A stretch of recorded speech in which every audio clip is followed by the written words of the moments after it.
Wanita bangau abadi sedikit mengernyit. Apa maksudmu? Yin Xiao tampak cukup bangga dengan pikirannya, berkata sambil mencibir. Jangan lupa, bajingan kecil berambut ungu itu memiliki sepasang cakar yang tajam. Saya menduga dewanya adalah naga banjir. Begitu kata ini keluar, keduanya terkejut. Kata Jiao bukanlah hal yang mengejutkan mereka. Kata naga terakhir adalah mengenai tebakan Yin Xiao, keduanya juga berangsur-angsur sadar.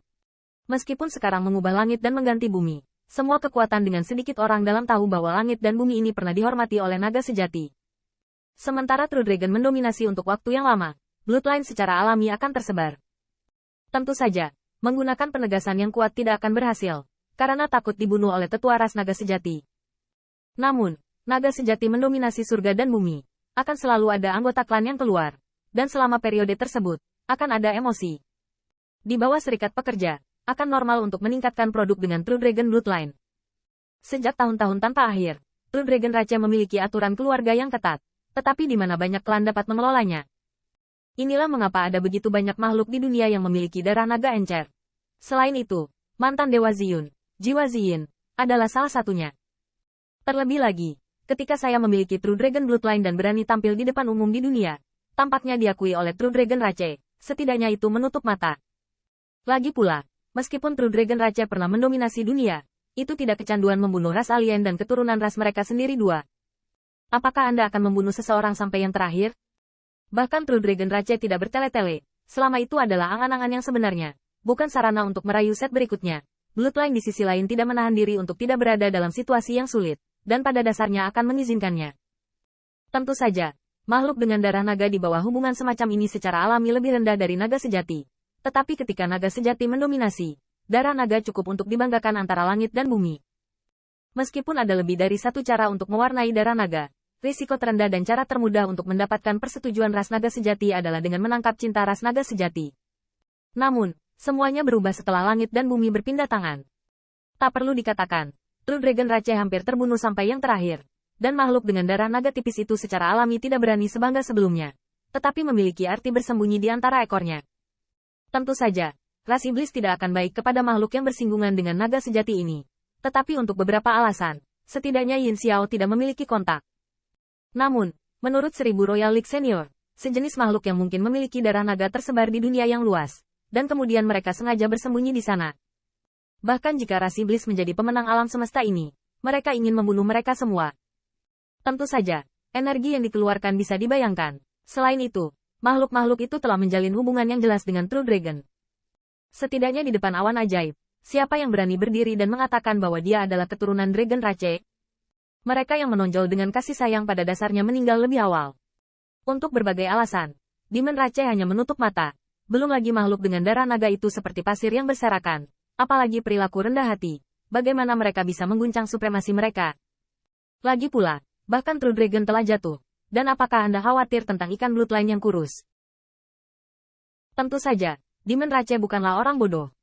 Mereka tidak membunuh semuanya. Tetapi begitu mereka mendapat berita seperti itu, mereka tidak keberatan mengangkat pisau daging.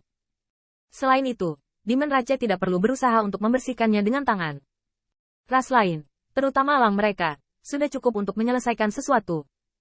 Lagi pula, kecuali untuk menyenangkan ras iblis, kuncinya adalah bahwa meskipun darah naga itu encer, itu juga darah naga, tidak ada yang lain, cukup untuk semua kekuatan untuk mengangkat pisaunya. Tentu saja, makhluk-makhluk itu tidak bisa dianggap enteng. Lagi pula, dengan darah naga, kekuatannya tidak disembelih, dan bahkan jika langit dan bumi berpindah tangan, mereka harus memiliki cara hidup. Tidak bisa dihindari untuk bangkit dan melawan. Dengan cara ini, pembantaian berlanjut, darah mengalir ke sungai. Sampai saat ini, situasi umumnya adalah ras iblis dengan sengaja mengabaikan makhluk-makhluk itu, dan mereka yang memiliki darah naga tipis. Tentu saja, sekarang ada berita tentang makhluk dengan darah naga, kekuatan semua pihak juga akan tergoda. Apakah itu akan bertindak? Perlu untuk mempertimbangkan kekuatan kedua belah pihak. Singkatnya, meskipun True Dragon Rache sudah tidak ada lagi, darah naga tidak dapat sepenuhnya dibersihkan, tetapi makhluk itu tidak lagi berani menyombongkan diri, dan dari generasi ke generasi, darah naga menjadi lebih tipis dan bahkan terbangun. Sungguh memalukan ketika pesta Dragon Megatron 8. Makhluk-makhluk itu bangga memiliki darah naga. Tetapi ketika langit dan bumi berpindah tangan, dan berapa tahun berani berbicara untuk True Dragon? Namun, ini tidak menghalangi rencana Yin Xiao. Bajingan kecil berambut ungu itu sombong. Tetapi jika itu sampai ke telinga orang dewasa ras ilahi, apakah akan jelek jika mereka mati? Pada titik ini, dua orang berkedip, diam-diam berpikir bahwa rencana serangga bau dapat dilakukan. Meskipun kedua orang itu tidak memprovokasi orang dewasa ras ilahi, mereka tidak berani memprovokasi mereka. Di mata orang dewasa dari ras ilahi, naga banjir kecil itu seperti seekor bekicot, menghina. Namun, ras dewa dewasa tidak tahu keberadaan mereka tidak apa-apa untuk dikatakan. Tetapi sekarang kebisingan sebesar itu pasti akan dipahami. Sejak dipahami, bahkan jika tidak ada balas dendam, untuk keagungan ras ilahi, tidak mungkin untuk tidak menunjukkannya. Meskipun itu hanya sebuah kemungkinan, Yin Xiao merasa bahwa ini mungkin. Jika Divine Rache bisa ditembak, kedua bajingan kecil itu pasti akan mati. Pria berhidung bengkok itu merenung lalu berkata, jika itu menarik perhatian ras dewa-dewa, tidak akan sulit untuk menyelesaikan kedua bocah itu. Tetapi sejak saat itu, harta mereka akan tersapu oleh ras dewa-dewa. Tapi di mana Yin Xiao peduli? Bagaimanapun, harta karun tidak memiliki bagiannya sekarang. Selama kedua bajingan kecil itu bisa mati, tidak masalah siapa yang membunuh mereka. Selain itu, karena kedua bajingan kecil itu memiliki banyak harta, mereka lebih cenderung menarik perhatian ras dewa dewasa dan bahkan meningkatkan niat membunuh. Ketika saatnya tiba, cakar ungu adalah penyebab malapetaka. Rencana Yin Xiao cukup bagus, tapi mereka meremehkan Ziyun. Itu bukan cakar, tapi cakar naga sejati. Namun, dua orang saudara laki-laki Qin Yichen, satu memiliki tubuh naga tetapi darah naga itu tidak murni, dan satu darah naga telah bertulang, tetapi belum berubah menjadi naga sejati. Tapi ada pepatah yang disebut hitam di bawah lampu. Yin Xiao tidak akan menyangka bahwa yang membuatnya sangat malu adalah dua keturunan naga sejati. Semakin saya memikirkan rencana ini, semakin saya bangga.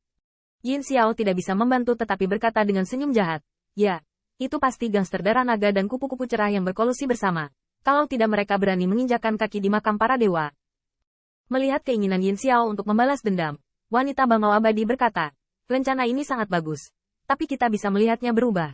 Serangga bau, kamu tidak perlu mengambil inisiatif untuk menemukan orang dewasa dari ras ilahi.